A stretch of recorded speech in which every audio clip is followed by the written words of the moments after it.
Hello दोस्तों, अभी आप सुनने जा रहे हैं मीनू त्रिपाठी की कहानी गुलाल। स्टडी रूम में जाकर कुछ लिखने की इच्छा से नैतिक कलम और डायरी उठाई ही थी कि मोबाइल बज उठा। मोबाइल के स्क्रीन पर चमकते नाम को देखकर उसने झट से मोबाइल उठाया। हेलो कहते ही हेलो पापा, क्या चल रहा है? नित्या का वही जाना पहचाना जुमला सुनकर उसके होठों पर मुस्कान आ गई और वह बोले, आज पापा के मोबाइल पर कैसे? क्या पापा, किसी के भी मोबाइल पर करूं? बात तो दोनों से ही होती है। जरा मम्मी से बात करवाओ। देखा, आ गई ना अपनी असलियत पर। सब समझता हूँ। मम्मी का फ़ोन नहीं उठा तो पापा को फ़ोन किया। नित्या जोर से हंसते हुए बोली, हाँ पापा, सच तो कहा है आपने, पर इसमें गलती भी तो आपकी ही है ना। आपके पास ज़्यादा बातें ही नहीं होती करने को। मम्मी के पास कितनी ढेर सारी बातें हैं। नैतिक नित्या की बात सुनकर हंसते हुए बोले, तुम दोनों की ढेर सारी बातों का सारा ब्यौरा मेरे पास पहुंच जाता है। अरे कैसे? तुम्हारी मम्मी के जरिए। और कैसे? तुम नीलेश के साथ खुश हो। तुम्हारी नई जॉब काफ़ी इंटरेस्टिंग है। नीलेश आजकल बहुत बढ़िया चाय बनाने लगा है। और हाँ, तुम्हें बहुत अच्छी मेड मिल गई है। सब पता है। नैतिक की बात सुनकर नित्या खूब हंसी और बोली, मम्मी सब बताती है, तभी आप मेरे हाल चाल नहीं लेते हो। अच्छा, वो कहाँ है? अपना फ़ोन क्यों नहीं उठा रही? शायद किचन में है, गुजिया बना रही है। गुजिया? वाह, चलो आप उनके हाथों की गुजिया खाना। मैंने तो ऑनलाइन ही ऑर्डर कर लिया है। गुजिया भी ऑनलाइन मिल जाती है क्या? हाँ, और क्या। पर सच बताऊं, मैं मम्मी के हाथों की गुजिया बहुत मिस करूंगी और हम तुम्हें बहुत मिस करेंगे। नैतिक ने कहा तो नित्या बोली, अरे रहने दो पापा, आपको कोई फर्क नहीं पड़ने वाला। आप तो वैसे भी होली नहीं खेलते। हाँ, मम्मी मेरे बगैर बहुत उदास होगी। मैं और मम्मी कितनी जमकर होली खेलते थे। नित्या भावुक हुई तो नैतिक बोले, मैं रंग नहीं खेलता, पर होली में बिखरे रंग और तुम्हारी उपस्थिति त्योहार को सार्थक बना देती है। इतना तो समझता ही हूँ। देखा, की ना साहित्यकारों वाली बात। कौन सोच सकता है कि हर साल होली में कोई न कोई लेख, विचार, कविता, कहानी लिखने वाले पापा को रंगों से एलर्जी है। नित्या के छेड़ने पर नैतिक हंसे और फिर रसोई में झांका तो यामिनी गुजिया तल रही थी। नित्या का फ़ोन है। अरे अभी नहीं बात कर सकती, उससे बोलो करती हूँ थोड़ी देर में। नैतिक नित्या से कुछ कहते ही उससे पहले वो बोली, हाँ हाँ सुन लिया, मैं इंतज़ार करूँगी। कहते हुए उसने फ़ोन काट दिया। सुनो, ज़रा एक पैकेट गुलाल ले आना। सिर्फ एक पैकेट? नैतिक ने विस्मय से पूछा। और क्या, ज़्यादा लेकर क्या करेंगे? इस बार तो नित्या भी नहीं है। यामिनी की कही अधूरी बात मन ही मन पूरी की तो एक कसर उभर आई। पहला मौका था जब नित्या होली में नहीं है। पिछले साल तो वह शादी के बाद पहली होली मनाने आई थी। होली का त्यौहार बेटी हर साल मायके में ही मनाए, ऐसा कोई रिवाज या सामाजिक बंदिश क्यों नहीं है? सोच विचार में डूबे नैतिक गुलाल लेने चौराहे के पास गए। आसपास अबीर गुलाल की ढेरी और ऊपर टंगी पिचकारियों को देखकर नित्या की याद आ गई। छोटी थी तब एक पिचकारी के लिए पूरा बाजार घुमा देती थी। पिचकारियाँ समय के साथ कितनी बदली है। टंकी वाली पिचकारी देखकर नित्या की याद आई। जितनी बड़ी वह खुद नहीं थी, उतनी बड़ी टंकी लेकर घूमती थी। नित्या की याद से मन अकुला गया। क्या दूँ साहब? यादों में खोए नैतिक को दुकानदार ने यूं ही चुपचाप खड़े देख टोका। वह बोले, एक पैकेट गुलाल देना। कौन सा रंग? दुकानदार ने पूछा। रंग तो यामिनी से पूछा ही नहीं था, पर अक्सर वह गुलाबी रंग का टीका लगाती थी, तो नैतिक ने गुलाबी रंग की ओर इशारा कर दिया। बस एक? उसने फिर टोका। चटक हरा, नीला और पीला, लाल सभी रंग साहित्य के पन्नों से निकलकर दुकानों में सजे दिखे तो बेसाख्ता मुंह से निकल गया, सभी दे दो। पैकेट में ढेर सारे रंग देखकर यामिनी झुंझलाती हुई बोली, इतने सारे क्यों उठा लाए? एक मंगवाया था, 5-5 पैकेट का क्या करूँगी?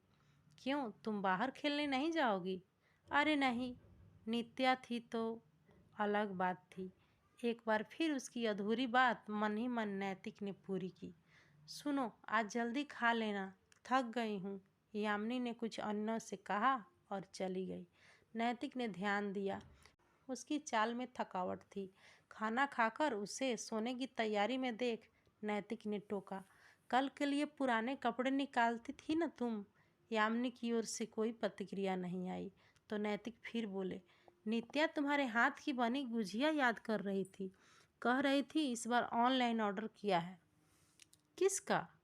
यामिनी ने हैरानी से पूछा तो वह हंसकर बोले, गुजियों का। हे भगवान, गुजिया भी कोई ऑनलाइन मंगवाता है? कुछ पल के मौन के बाद वह अफसोस भरे स्वर में बोली, पता होता तो पहले से ही बनाकर पार्सल कर देती। मुझे तो लगा उसने बनाई होगी। पिछली होली में गुजिया बनाना सिखाया तो था। पिछली होली यानी नित्या के शादी के बाद की पहली होली? कितना धमाल मचाया था सबने। वो तो सबके जोश को देखकर स्टडी रूम में बंद हो गए थे। नीलेश उन्हें रंग लगाना चाहता था। यामिनी ने मिन्नत भरे शब्दों में कहा, दामाद है, थोड़ा सा रंग लगवा लो। तब भी उन्होंने बस एक टीका ही लगवाया था। नैतिक को सासा अपने ससुराल में खेली पहली होली याद आई। होली की सुबह यामिनी ने चुपके से थाली भर गुलाल उस पर उड़ेल दिया था।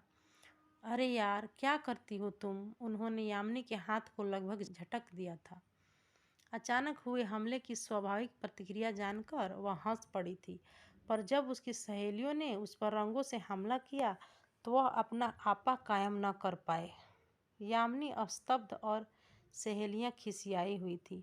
अरे तुम लोग भी अजीब हो, एकदम से जुट गई। भाई, सबको रंग पसंद नहीं होते। बाबूजी यानी यामिनी के पिता उसकी तरफदारी करते हुए मामले को संभाला। यामिनी आहत थी। पहली ही होली में पति का ये रंग देखकर उसे अजीब लगा। हालांकि बाद में उसने यामिनी को समझाया, मनाया और सफाई दी। यार, मैं होली नहीं खेलता, पसंद नहीं है, एलर्जी हो जाती है। हर साल यामिनी प्रयास करती कि वह थोड़ी तो होली खेले। वह खेलना भी चाहता, पर गुलाल देखकर ही जाने क्यों वह कदम पीछे हटा लेता। कभी नहीं खेली, केमिकल होते हैं, स्किन, आंखें बहुत सेंसिटिव है। कुछ ऐसा ही करके खुद को स्टडी रूम में सीमित कर लेता। धीरे धीरे यामिनी ने यह भी कहना बंद कर दिया। नित्या के जीवन में आने के बाद होली का रंग चटक हो गया। यामिनी कभी कभी उलाहना देती कि बेटी के लिए पिचकारी और गुब्बारे रंग से भरते हो, पर उसके साथ होली नहीं खेलते। कोई कुछ भी कहे, पर होली के रंगों से दूरी बनाए ही रहता है। हाँ, गुलाल का टीका लगवाने का अनुबंध सदा कायम रहा। नैतिक ने यामिनी की ओर करवट ली तो लगा कि वो कुछ सोच रही थी, शायद नित्या के बारे में या अपने बारे में, या फिर शायद उसके बारे में। नैतिक ने आंखें बंद की पर नींद नहीं आई। सहसा याद आया कि कल के ब्लॉग के लिए तो कुछ लिखा ही नहीं, और कल तो होली है, विषय विशेष पर तो लिखना जरूरी था। नैतिक धीरे से उठे तो यामिनी ने टोका, क्या हुआ? कल होली है और मैंने ब्लॉग के लिए कुछ नहीं लिखा है। यह सुनकर यामिनी के चेहरे पर एक अजीब सी हंसी आई। वो हंसी ही थी या और कुछ? उस ख्याल को वहीं झटक नैतिक स्टडी रूम में आ गए। कागज कलम उठाया। बेतरतीब आते विचारों को कागज पर उतारकर टाइप करना उनकी आदत थी।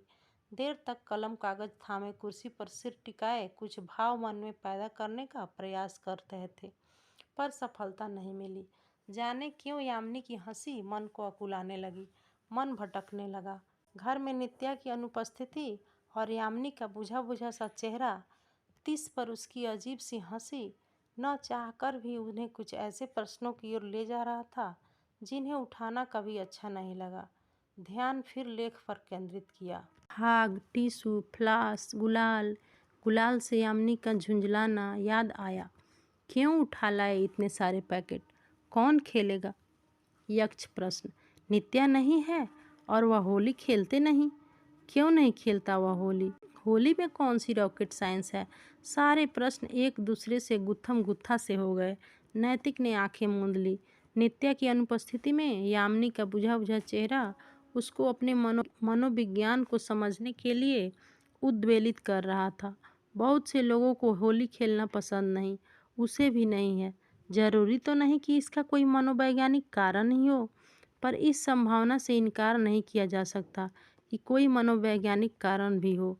रंगों की प्रति उनकी विरक्ति का उद्गम कहाँ से हुआ है, इसकी खोज में वह बचपन में पहुँच गए, जब कभी होली के संगी साथियों की हुड़दंग और टोली उसे आकर्षित करती तो अम्मा कहती, जा खेल आ होली, तुम भी तो चलो खेलने, वह अम्मा से कहते और अम्मा कोई बहाना खोज लेती।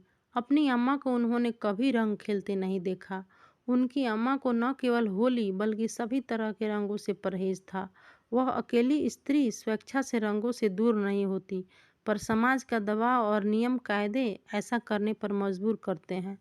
तुम भी खेलो ना होली, वह जब भी कहता तो वह बोलती, मुझे न सुहाती होली वोली, तू जाकर खेलना। वह निकलता भी, पर जल्दी ही अम्मा के गोद में दुबक जाता। धीरे धीरे उसके रंग न खेलने की व्यवस्था को वह समझता गया और स्वयं भी रंगों से दूरी बनाता गया। बाद में कभी खेलने का प्रयास भी किया तो खुद को सहज महसूस नहीं किया। लगा रंगों से एलर्जी हो जाती है। आंखों की जलन हफ्तों नहीं जाती थी। यार दोस्तों ने भी उसे जबरदस्ती करना छोड़ दिया।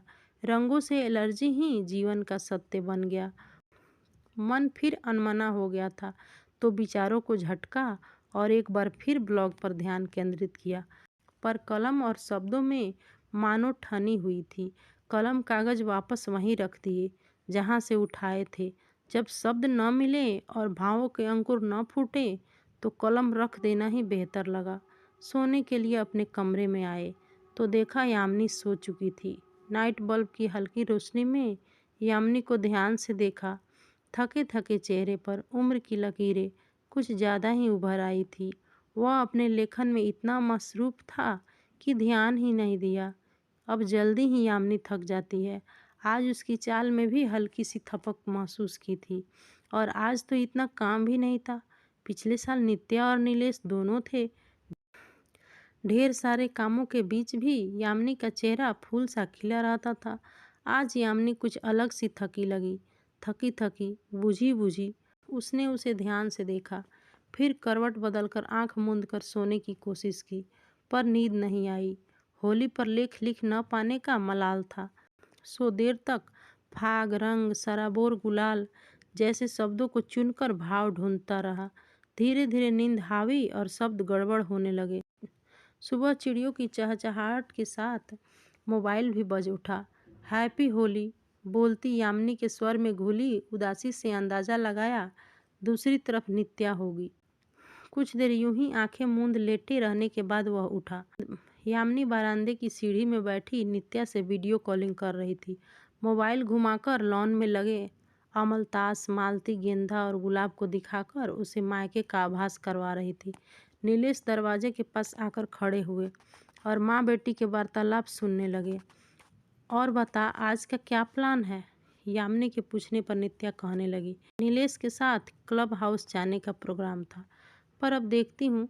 अरे देखना क्या है, जाना, नीलेश के साथ ये तेरी पहली होली है। सहसा नैतिक को लगा मानो अम्मा बोल रही हो। जाना, खेल होली, तुम भी खेलो तब, उसने अम्मा का आंचल पकड़कर कहा और फिर चौंक पड़ा। आप भी तो अपना प्रोग्राम बनाओ ना। जानती हूँ कहीं नहीं जाओगी। अरे मेरी छोड़, तू अपनी और नीलेश की रंग बिरंगी फ़ोटो भेजना। अच्छा पापा कहाँ हैं? उनकी शक्ल तो दिखा दो, इससे पहले कि वो स्टडी रूम में चले जाएं। नित्या हंसी, यामिनी भी हंसी और वह वर्तमान में आए और जल्दी से डाइनिंग टेबल की ओर बढ़े। कुछ सोचकर एक पैकेट गुलाल उठा लिया। मन में विचार आया कि गुलाल का टीका अभी ही लगा दूं। यामिनी की चेहरे की मुस्कान से नित्या की होली हैप्पी हो जाएगी। लाल, गुलाबी, पीला, हरा कौन सा खोलूं? उन रंगों को देखकर उनके मन में चुभा। समाज ने जो नाइंसाफ़ी अम्मा के साथ की, वहीं आज वह यामिनी के साथ करता रहा। यामिनी ने होली खूब खेली, पर उसके संग होली खेलने को तरस गई। सहसा अवचेतन मन में पड़ी सारी गुत्थियाँ उन रंगों के पैकेट के साथ खुलने लगी। सारे के सारे रंगों के पैकेट लिए वह धड़कते दिल के साथ बाहर आए। यामिनी अभी भी नित्या को उत्साहपूर्वक होली मनाने के लिए प्रेरित कर रही थी। पिछले साल तो तुम लोग हमारे साथ थे, देखा जाए तो असल में इस साल ही नीलेश के साथ तेरी पहली होली है। नित्या कुछ कहती, उससे पहले वह चौंक पड़ी। और हमारी भी होली मुबारक। दोनों मुट्ठी से गुलाल यामिनी के गालों पर मलते हुए नैतिक फुसफुसाए। यामिनी के हाथों से मोबाइल छूट गया। वह बेतरतीबी से रंग पुते चेहरे से गुलाल झाड़ती हुई आंखें मिचमिचाती हैरानी से नैतिक को देखने लगी। तुम्हारी बिटिया मेरा शक्ल देखना चाहती है तो इसे जरा रंगीन बना दो। अपने चेहरे के साथ नैतिक ने गुलाल बढ़ाया। और सुनो, कंजूसी मत करना, हर बार वही गुलाबी, बाकी रंग भी ट्राई करो। मैं भी तो देखूं मुझ पर कौन सा रंग ज़्यादा सूट करता है। आज नैतिक नहीं प्रेमी बन गए थे। यामिनी ने उसके गालों पर गुलाल मला, फिर तो सारे रंग नैतिक के चेहरे पर चढ़ते चले गए। इससे पहले कि भावुक यामिनी की आंखें बरसती, नैतिक ने नित्या से संपर्क साधा। पापा की रंग भरी मुट्ठी माँ के गालों की ओर बढ़ते देख वह भ्रम में डूबी थी कि अभी अभी जो देखा वो सच था या टूटा संपर्क जुड़ा तो भ्रम टूटा। मायके से शुरू हुई एक नई रवायत उसे हर्ष और उत्साह से विभोर कर दिया। यूं लगने लगा मानो या कायक फाग बरसने लगा हो, टेसू और फ्लास खिल उठे हों और दिलों में बसंत ने अभी अभी प्रवेश किया हो।